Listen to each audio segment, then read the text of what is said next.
Bon, on va essayer de continuer notre cours sur ingénierie des fondations, là. Non, on est toujours sur les rappels en mécanique du sol. Et même si c'est un peu long, on va essayer de faire le maximum possible parce que ces rappels-là sont vraiment importants. Donc, il faut qu'on révise un peu avant d'attaquer les vraies choses.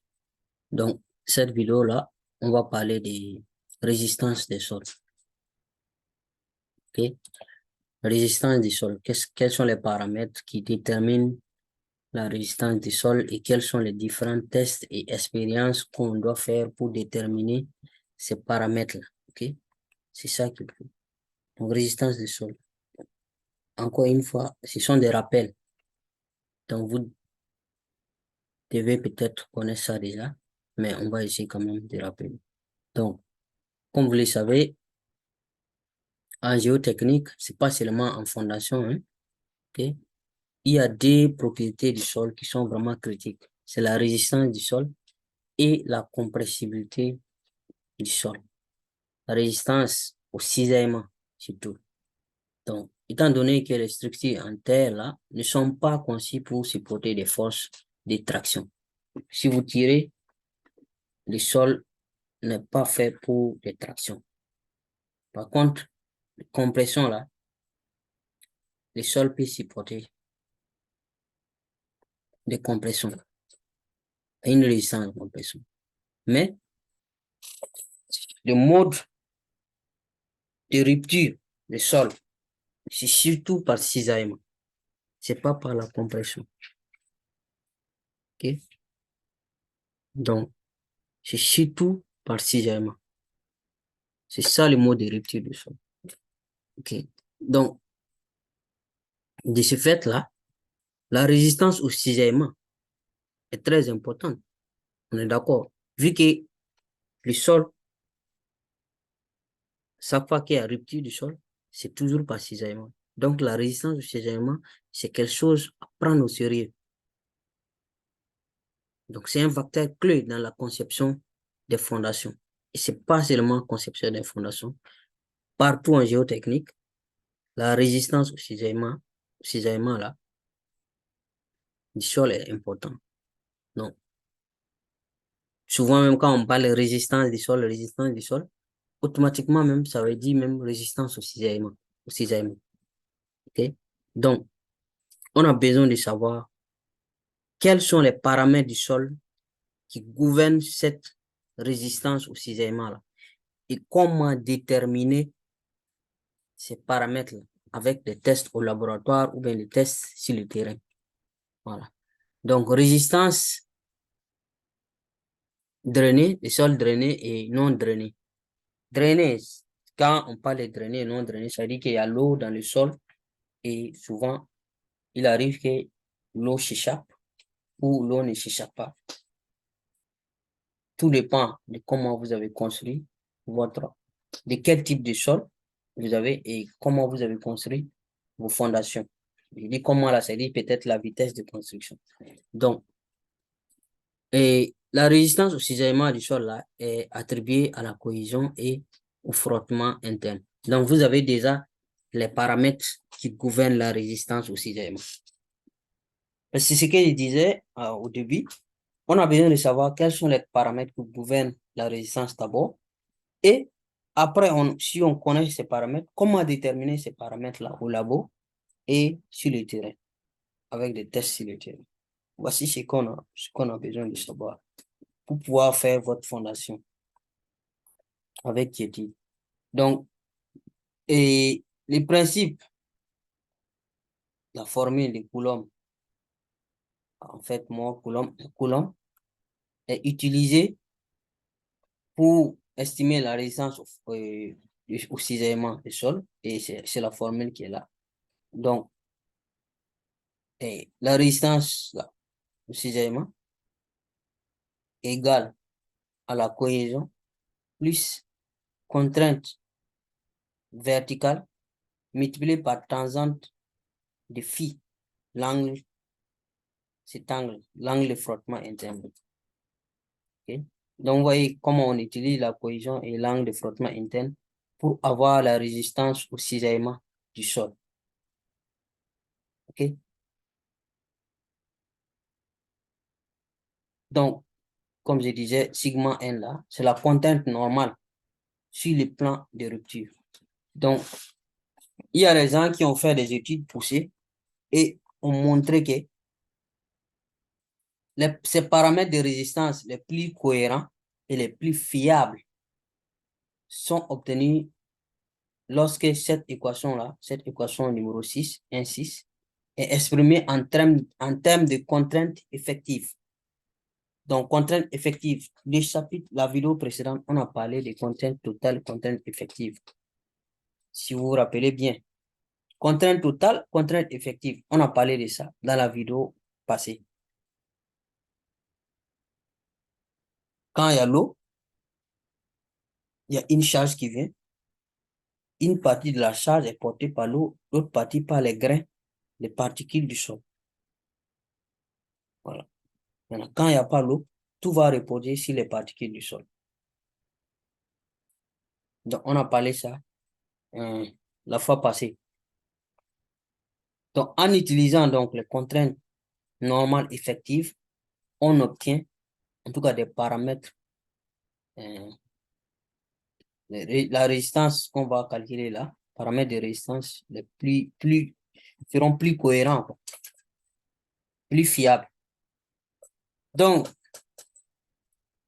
cela conduit à ce que la cohésion, c'est et l'angle de frottement interne là, soit appelé paramètre de résistance effective.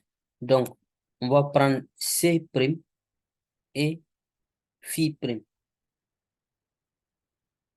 la même façon qu'on a sigma prime, sigma et sigma prime. Là. Sigma veut dire l'angle. C'est pas l'angle.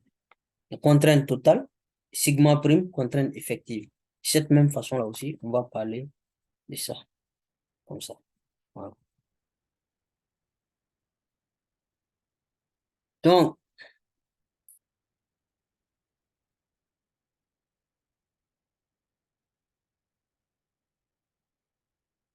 ces paramètres-là sont pertinents dans les conditions drainées sans pression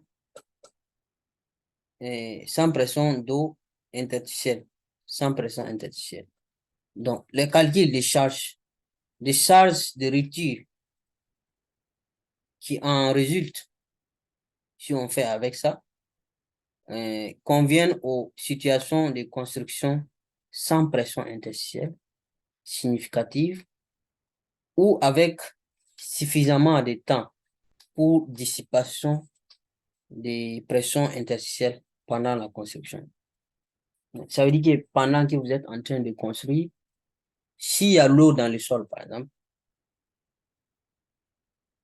dès que vous posez une charge sur le sol, sur ce sol-là, immédiatement, l'eau va essayer de s'échapper. Okay? S'il y a l'eau dans les pores de votre sol, dès que vous déposez une charge sur ce sol-là, l'eau qui est en dessous là, va essayer de s'échapper. Voilà. Donc, si vous êtes en train de charger le sol et c'est très rapide, l'eau n'aura pas le temps de s'échapper facilement. Donc, du coup, une partie des charges là sera prise par l'eau. Et vous allez croire que non, votre sol est très... Et l'eau va finir par s'échapper et puis remettre toutes les charges au sol. Et c'est en ce moment que vous allez voir que non, c'est pas vraiment stable. Quand tout va reposer sur le sol, sur les grains de sol, sur les particules du sol, vous allez voir votre bâtiment peut-être incliné ou quelque chose comme ça. Par contre, si vous prenez le cas où la construction, par exemple, si vous voulez construire immeuble de R+10, par exemple, 10 étages, donc peut-être au rez-de-chaussée déjà, dès que vous appliquez la première charge, l'eau va commencer à vouloir s'échapper. Donc, si la construction dure Donc, ça veut dire que vous chargez lentement et vous permettez le sol. Vous avez assez de l'eau dans le sol a assez de temps pour s'échapper petit à petit. Ça s'échappe petit à petit. Voilà. Ou dans le cas où il n'y a même pas d'eau, ou presque la présence de l'eau là n'est pas trop significative. Voilà. C'est de ça on parle ici. Donc, anyway, de toute façon, il faut juste comprendre que quand il y a l'eau et quand il n'y a pas l'eau, c'est différent. Même quand il y a l'eau, si cette eau est drainée, parce que c'est le titre ici, hein, drainée et non drainée. Si ce n'est pas drainé, donc retenez que l'eau va récupérer une partie des charges. Voilà. Maintenant, si c'est drainé, toutes les charges seront récupérées par les particules du sol. C'est ce que ça veut dire. Bon, je remets ici la formule là, et puis on continue. Donc, comme d'habitude, hein, chaque fois qu'on établit une formule, ben, je place la formule là dans ce coin-là, parce qu'on aura peut-être besoin de la formule après. Donc, ici, les paramètres de résistance effective, là, c'est-à-dire C' et puis Φ', peuvent être obtenus à partir d'essais de cisaillement non drainés. Okay? En faisant un peu la surveillance, en veillant sur la pression de l'eau interstitielle pendant le cisaillement. En contrôlant, en réalité, vous pouvez contrôler la pression interstitielle. Donc, en ce moment, en utilisant l'équation, cette équation-là, 6 là, avec une contrainte normale effective, sigma prime. Et on utilise ça.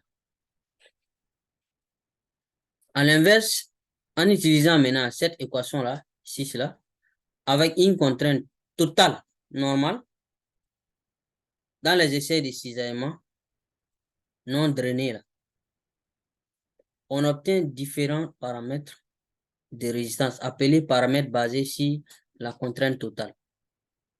Okay? Si vous allez avec contrainte totale, donc les paramètres basés sur contrainte totale, généralement d'une ampleur inférieure à celle des paramètres effectifs, quand c'est drainé.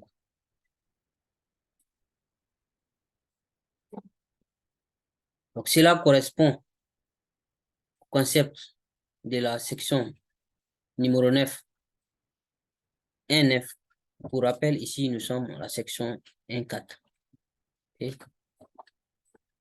Donc, je veux dire, on va parler de ça encore plus quand on sera cette section. Le chemin des contraintes aussi.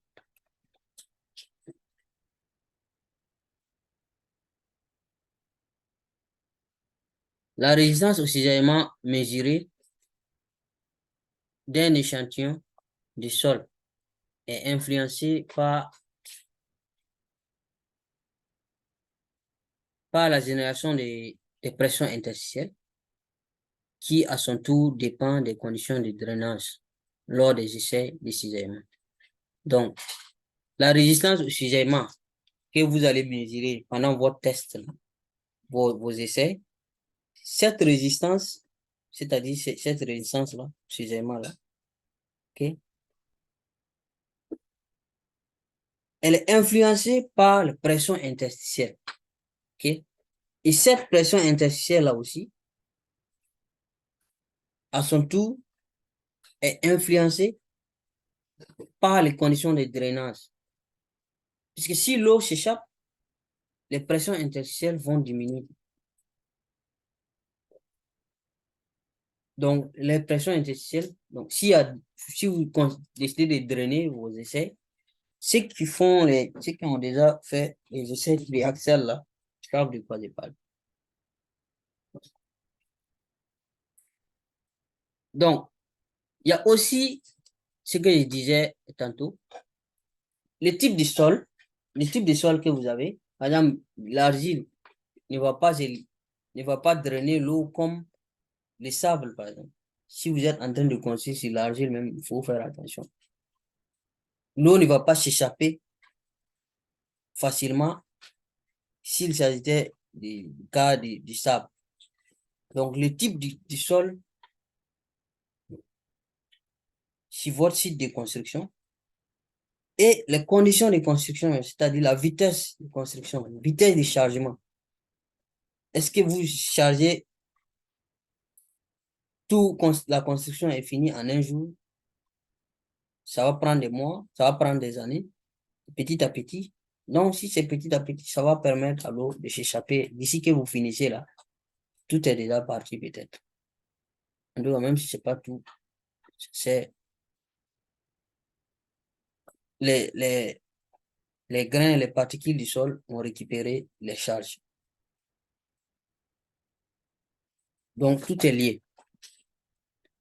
Non, l'important, c'est de savoir dans quelles conditions vous allez faire votre construction. En fonction de ça, vous allez voir tout de suite, on va parler de ça. Vous allez pouvoir déterminer l'essai, comment faire votre essai. OK? Donc, il y a diverses techniques pour déterminer. Donc, on a fini de parler des paramètres qui gouvernent la résistance au cisaillement. OK? Donc, vous pouvez les faire. La cohésion et l'angle de friction interne, là, l'angle de frottement interne, ces deux-là, vous pouvez les obtenir de façon, si vous avez drainé ou ce n'est pas drainé, ça peut être des paramètres effectifs. OK? Maintenant, comment déterminer ces paramètres-là? Ça aussi, c'est un autre. Connaître les paramètres, c'est une chose, et comment déterminer ces paramètres, c'est une autre chose. Donc, il y a diverses techniques, il y a plusieurs techniques pour déterminer ces paramètres-là au laboratoire.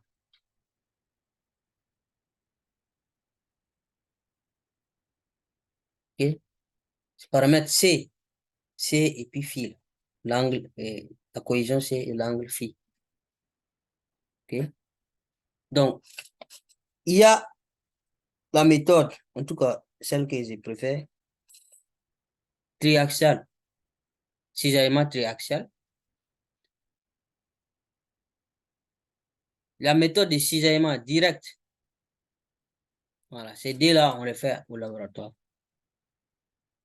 Il y a aussi les essais de pénétration standard, SPT en anglais. Donc, l'essai SPT. Après, il y a les essais de pénétration au cône statique, donc CPT. Les deux là, sur le terrain, vous pouvez les faire. Il y a autres essais encore de cisaillement au que vous pouvez faire. Je ne suis pas trop sûr si le nom en français, c'est comme ça. Van Scher test en anglais. But anyway, il y a plusieurs méthodes pour déterminer ces paramètres de, comment on appelle, ces paramètres de la résistance du sol, résistance au cisaillement. OK? Donc, pour ce chapitre-là, on va surtout se focaliser sur l'essai triaxial. OK? Voilà. Comment utiliser l'essai triaxial pour évaluer ces paramètres. D'accord? Maintenant, dans les chapitres qui vont suivre, on va parler en détail des SPT et des CPT. Comment utiliser ces paramètres-là aussi. Parce que c'est la base. Il faut savoir la capacité de votre sol. Et après avoir connu, après avoir estimé la capacité de votre sol, à travers ces tests, vous pouvez juger la capacité de fondation. Est-ce que les fondations seront stables ou pas? Donc, capacité portante, il faut, ça part de ça. Donc, essai triaxiaux. J'essaie de les essais triaxiales, là. L'essai triaxial au laboratoire, comment ça s'est fait? Donc, dans cette vidéo, on va juste donner, on va dire peut-être l'introduction de cet essai-là, l'essai triaxial. Et dans la prochaine vidéo, on va parler de cet essai-là en détail. Là, c'est juste l'introduction de l'essai. Donc, l'essai triaxial, là, évalue les échantillons de sol non perturbés. C'est-à-dire, vous allez sur le terrain, vous prenez un échantillon. C'est-à-dire, c'est pas vous-même, vous avez fabriqué. Vous prenez un échantillon de sol. Il y a des manières pour faire l'échantillonnage. Voilà. Donc, permet d'évaluer ces échantillons-là sous diverses pressions cellulaires. OK? Voilà. Et ces pressions-là vont essayer de reproduire les conditions de contrainte des fondations dans les mêmes conditions que les fondations sont. Donc, voici un peu, ça c'est un schéma et ça c'est une photo qui vient de Wikipédia qui montre un peu comment l'essai, c'est quoi l'essai triaxial. Donc, l'échantillon du sol est dedans, comme ça, et il y a ces fluides-là, il y a ces liquides-là autour, ok? Et on peut drainer l'échantillon-là, de cette façon. Ces trucs-là, c'est poreux. Donc, si vous voyez dedans, l'échantillon est dedans. Et il y a une membrane plastique qu'on va recouvrir l'échantillon là. OK? Donc, on envoie la force là, par ici, à travers cet axe-là. Donc, parce que le fait qu'il y a l'eau là, vous pouvez déterminer les pressions interstitielles, voilà, qui agissent sur la variation de ces pressions-là aussi. Vous pouvez déterminer. Donc, il y a Skepton, ce chercheur-là, qui a donné ces deux paramètres A et B pour quantifier les changements potentiels de pression interstitielle pendant cet essai-là. Donc, voici un peu delta U. Variation des pressions interstitielles. Donc, B multiplié par delta sigma 3 plus A facteur de ça, delta sigma 1 moins delta sigma 3. Donc, delta sigma 1, delta sigma 3 là, sont les incréments, c'est-à-dire des variations des contraintes principales, majeures et mineures, respectivement. Contrainte principale majeure, contrainte principale mineure. Si vous vous rappelez mécanique de sol, je pense que c'est pas compliqué. Je remets ça ici. Ça est là. Donc, les essais triaxiaux là, illustrés ici, schéma, dans ces essais, la contrainte de compression verticale première là, c'est-à-dire sigma 1 là, c'est une combinaison de contraintes qui sera apportée par la force ici là, axiale là, et les pressions de confinement vertical. Parce que quand vous voyez le liquide qui est dedans, ce liquide-là agit dans toutes les directions, de façon horizontale, tout autour, et aussi verticalement aussi. Donc, on vous dit que sigma 1 là, c'est la composante verticale, la pression du liquide là, du fluide là, plus la pression que le poids va apporter ici là, par ici, l'axe ici. Donc, c'est ça qui fait la contrainte majeure. Par contre, la contrainte mineure, c'est juste la composante horizontale. Bon, quand on parle de composante, c'est pas trop vraiment ça. Comme le fluide là agit dans toutes les directions,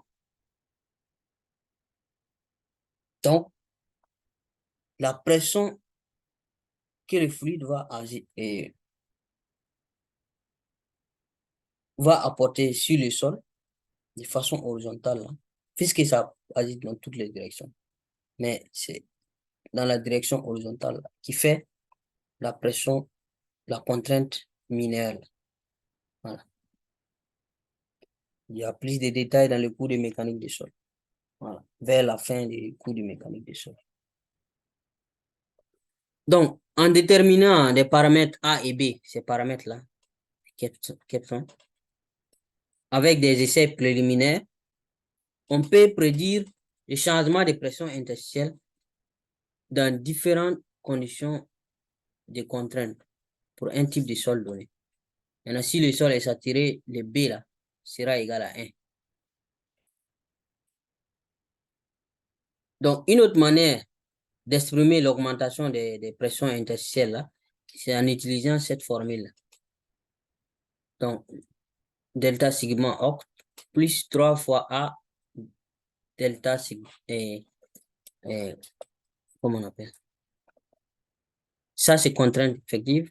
Ça, c'est la résistance du cisaillement là. OK? Donc,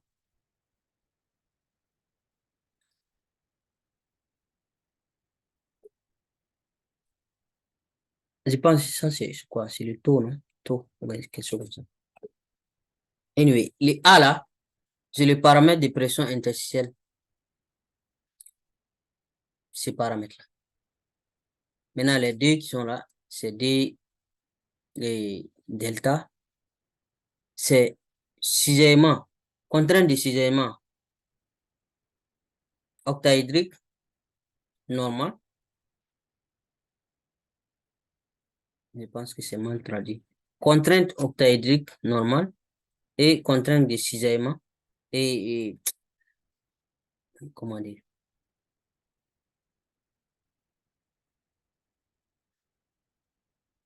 Résistance, résistance de cisaillement octaédrique. Ça fait des trucs de cours de mécanique des sols 2, en fait. Donc, pour cela, là, cette contrainte-là, voici ce qu'on a. Sigma 1 plus sigma 2 plus sigma 3 qu'on divise par 3. Pour l'autre, on a sigma 1 plus sigma 2. Moi, je préfère cette méthode quand même.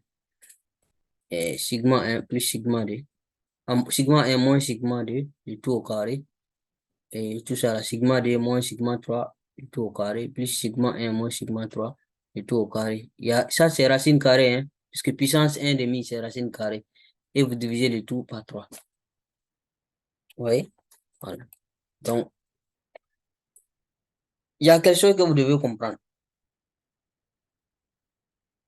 Sigma 1, en mécanique du sol, on vous a dit sigma 1, c'est la contrainte principale majeure. Il y a 3 contraintes principales. Principale majeure, mineure, c'est-à-dire minimum là, et intermédiaire. Voilà, intermédiaire là, peut-être c'est ça qui est 2 là, sigma D. Mais dans le cas de l'essai triaxial là, d'un essai triaxial, sigma 2 et sigma 3 sont égaux. Voilà. Dans ce cas-là, le cas de contrainte triaxiale, comme sigma 1, sigma 2 et sigma 3 sont égaux, cette formule-là, elle peut redevenir comme ça. On peut dire que le sigma 2 là, on peut transformer ça en sigma 3. Puisque dans le cas d'un essai triaxial, les deux sont égaux.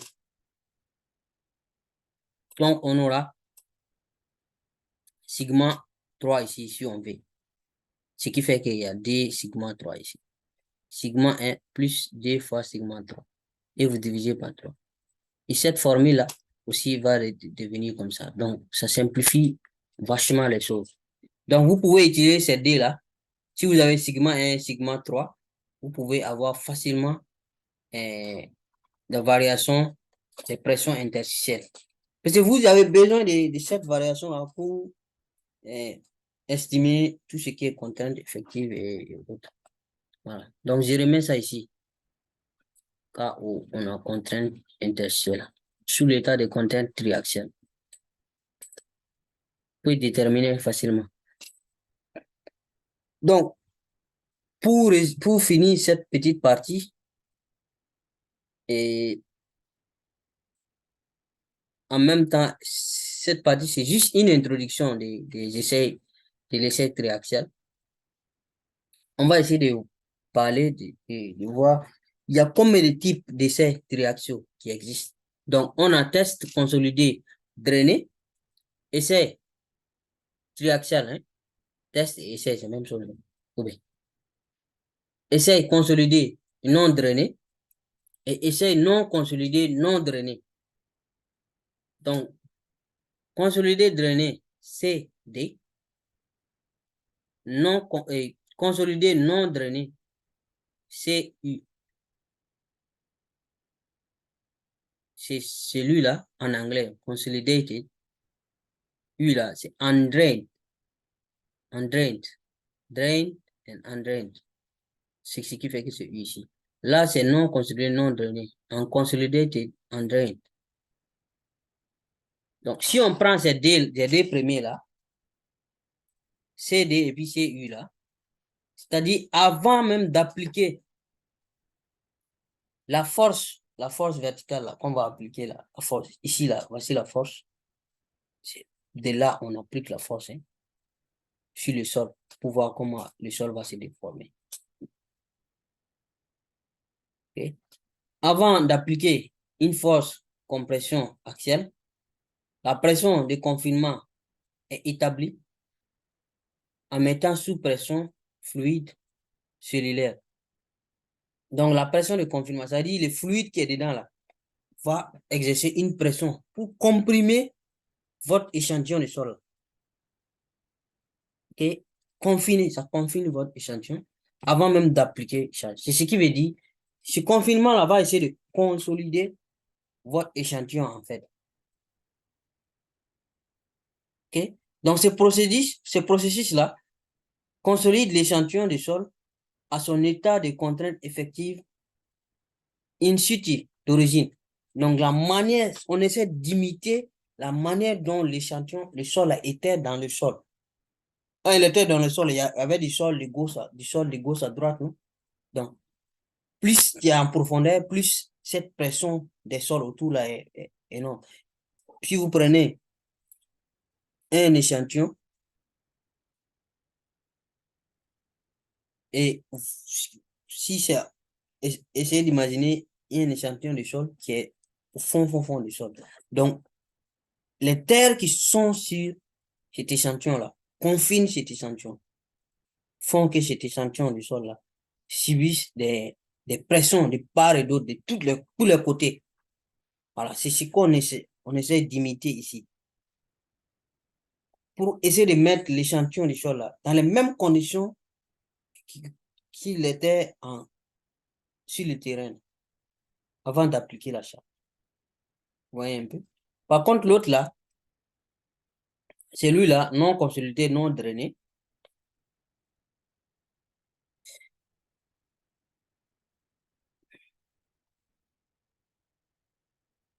non consolidé, non drainé là, à l'inverse, la pression cellulaire, pression du fluide qui est dedans là, est appliquée sans drainage ni consolidation.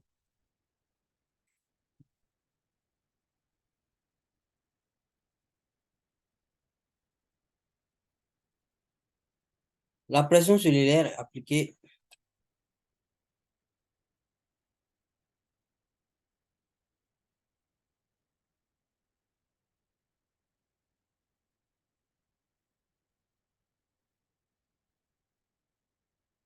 ça c'est uniquement à la fin du confinement, c'est tout.